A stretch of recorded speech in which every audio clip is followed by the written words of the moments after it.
Aprina dari kelas mahasiswa 2. Saya akan menjelaskan tentang materi resensi. Selamat menyaksikan. Halo, saya akan menjelaskan materi resensi. Yang pertama, apa itu yang dimaksud dengan resensi?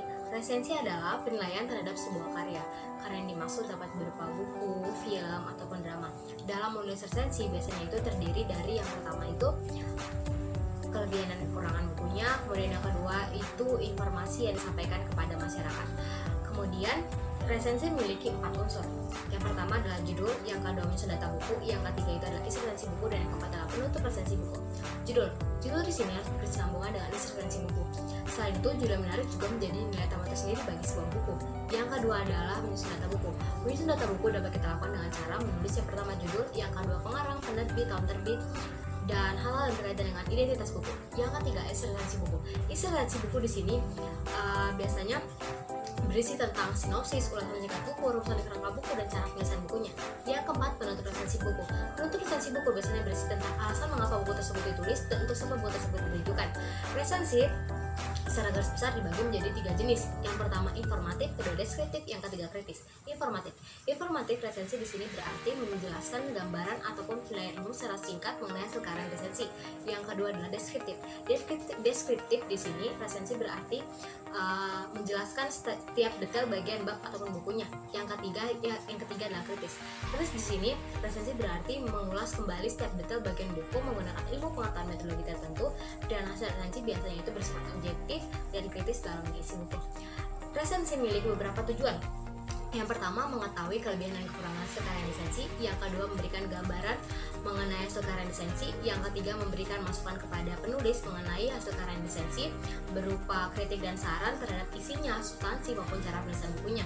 Yang keempat, mengetahui latar belakang buku tersebut ditulis dan untuk siapa buku tersebut diterbitkan.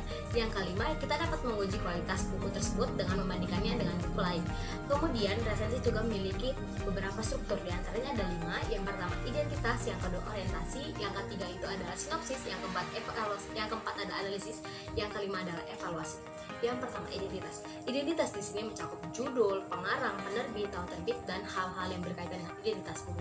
Yang kedua adalah orientasi. Orientasi biasanya berada di bagian awal yang berfungsi sebagai bagian pembuka, dan orientasi biasanya berisi tentang penghargaan-penghargaan yang telah diraih oleh sebuah hasil karya resensi. Kemudian yang ketiga adalah sinopsis. Sinopsis di sini berarti memberikan gambaran ataupun penjelasan mengenai hasil karya resensi. Kemudian yang keempat adalah analisis. Analisis biasanya berisi tentang paparan tentang unsur-unsur hasil karya resensi. Jika yang resensi adalah buku, maka itu adalah kutipan yang terdapat dalam buku. Tapi kalau yang resensi adalah buku atau film, maka disesuaikan dengan tokoh ataupun temanya. Kemudian yang kelima adalah evaluasi. Evaluasi biasanya itu berisi tentang alasan ataupun evaluasi biasanya itu berisi tentang kelebihan ataupun kekurangan bukunya. Kemudian ada beberapa manfaat buku. Yang pertama sebagai bahan pertimbangan, yang kedua sarana promosi buku, yang ketiga pengembangan kreativitas, dan yang keempat itu di bidang ekonomi. Yang pertama, bahan pertimbangan.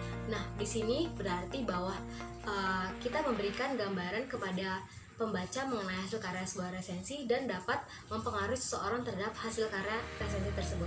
Kemudian yang kedua itu adalah sarana promosi buku. Nah, dalam hal ini biasanya buku yang resensi itu tergolong buku yang baru dan belum pernah resensi. Jadi dengan cara meresensi buku, kita dapat memperkenalkan buku tersebut kepada banyak orang dan buku tersebut bisa lebih laris terjual. Kemudian yang ketiga itu sebagai pengembangan kreativitas. Nah, pengembangan kreativitas, seperti yang kita ketahui, semakin sering kita menulis maka kemampuan kita akan semakin terasa. Jadi dengan cara lebih sering menulis resensi, maka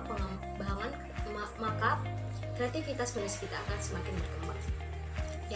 Yang keempat adalah di bidang ekonomi. Di bidang ekonomi tersebut, jika kita memperhatikan banyak hasil resensi yang diupload di situs-situs web, kemudian di majalah. Nah, biasanya penulis yang hasil karya resensinya itu diupload di situs web ataupun majalah, mereka diberi imbalan ataupun berupa buku gratis. Kemudian yang terakhir adalah cara meresensi buku. Ada beberapa langkah dalam meresensi buku. Yang pertama adalah kita harus mengetahui semua aspek bukunya, mulai dari temanya, judulnya, cara penulisannya, apakah buku tersebut termasuk buku fiksi, buku psikologi, ataupun buku-buku lainnya. Kemudian yang kedua, kita harus membaca secara keseluruhan isi buku tersebut agar kita memiliki pemahaman tersendiri terhadap buku tersebut. Yang ketiga adalah menandai bagian buku yang kita anggap menarik. Dengan menandai buku bagian yang kita anggap menarik dapat membantu kita dalam menulis resensi nanti lebih mudah. Kemudian kita yang keempat adalah membuat sinopsis buku yang akan resensi, dan yang kelima adalah kita harus menguji kualitas buku tersebut dengan membandingkannya dengan buku ataupun karya lain. Demikian materi resensi dari saya. Jika ada kata-kata yang kurang berkenan, saya mohon maaf. Terima kasih.